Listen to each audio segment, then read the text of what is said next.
Assalamualaikum warahmatullahi wabarakatuh. Selamat pagi. Semoga kita semua tetap diberikan kesehatan oleh Allah Subhanahu wa taala.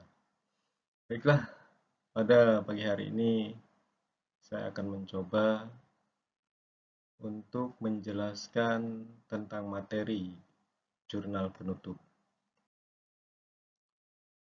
Kita ketahui bahwa akun-akun atau perkiraan-perkiraan yang ada di dalam kegiatan akuntansi itu bisa dibagi kepada dua bagian. Yang pertama adalah akun permanen atau akun real, yaitu jenis akun yang meliputi akun aset, akun modal, dan ekuitas pemilik. Nah, akun permanen ini adalah akun-akun atau perkiraan-perkiraan yang ada pada laporan neraca. Kemudian yang kedua adalah akun sementara atau akun nominal, yaitu jenis akun yang meliputi pendapatan, praif, dan beban pada periode akuntansi tertentu.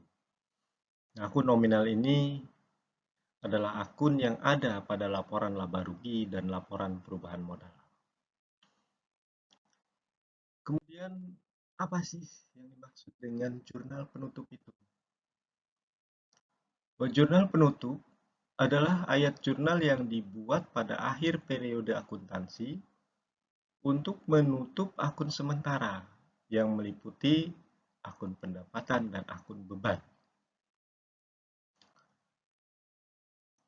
Tujuan dari jurnal penutup ini yang pertama adalah untuk menutup akun-akun nominal. Kemudian yang kedua adalah untuk memindahkan laba atau rugi ke dalam modal. Dan yang ketiganya adalah untuk memindahkan akun praif ke dalam modal. Fungsi dari jurnal penutup ini yang pertama adalah untuk menghitung jumlah laba atau rugi dari akun pendapatan dan beban. Dan yang kedua, untuk menolkan saldo akun sementara ke dalam akun modal untuk pencatatan periode berikutnya. Dan yang ketiganya adalah untuk menghitung modal akhir periode. Kemudian cara untuk membuat jurnal penutup. Yang pertama adalah akun pendapatan yang ada pada laporan laba rugi dicatat di sebelah debit dan mengkredit ikhtisar laba rugi dengan jumlah yang terdapat di dalam akun pendapatan tersebut. Yang kedua adalah akun biaya atau beban dikredit dengan jumlah masing-masing yang terdapat di laporan laba rugi dan mendebit ikhtisar laba rugi sebesar total biaya yang ada. Dan yang ketiga, bahwa perkiraan praif dengan jumlah yang terdapat di kolom neraca dikredit dan mendebit akun modal dengan jumlah yang sama. Kemudian yang keempatnya adalah jika perusahaan memperoleh laba, maka jurnal yang dibuat adalah jumlah laba dengan perkiraan ikhtisar laba rugi di debit dan mengkredit akun modal dengan jumlah yang sama. Begitu pula sebaliknya, jika perusahaan mengalami kerugian. Baik, kita bahas satu persatu. Yang pertama adalah menutup akun pendapatan. Saldo akun pendapatan ini adalah merupakan jumlah dari ringkasan semua pendapatan perusahaan, kecuali biaya dividen. Nah, cara menutup akun pendapatan adalah dengan memindahkan semua pos pendapatan ke debit dan ke akun ikhtisar laba rugi di kredit. Kita ketahui bahwa akun pendapatan itu saldo normalnya adalah di kredit. Nah, maka untuk menutup akun pendapatan yang tadinya di kredit, kita pindahkan ke debit dan kreditnya kita isi dengan ikhtisar laba rugi. Misalnya seperti ini. pendapatan jasa salon yang tadinya saldo normalnya di kredit, kita pindahkan ke debit, dan kreditnya kita tutup dengan ikhtisar laba rugi dengan jumlah yang sama sebesar pendapatan. Dan yang kedua adalah menutup akun biaya atau beban. Cara menutup akun beban adalah dengan memindahkan pos biaya atau beban ke kredit, ke ikhtisar laba rugi di debit.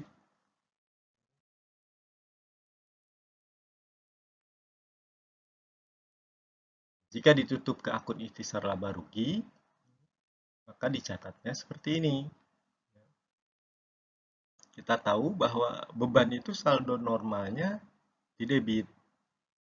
Nah, untuk menutup akun biaya atau beban ini, maka saldo akun beban atau biaya yang tadinya di debit, kita pindahkan ke kredit.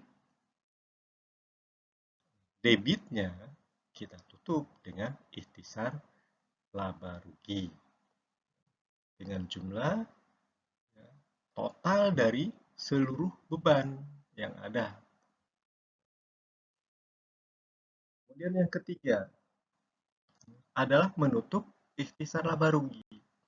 Nah, untuk menutup ikhtisar laba rugi ini, jika perusahaan mengalami kerugian, maka cara menutup ikhtisar laba rugi jika perusahaan mengalami kerugian adalah mendebit modal dan mengkredit ikhtisar laba rugi.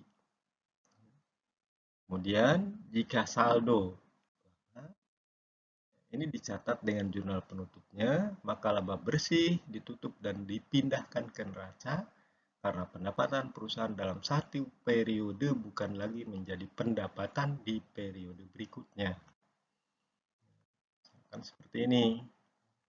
Jika saldo rugi, maka saldo rugi itu adanya di kredit.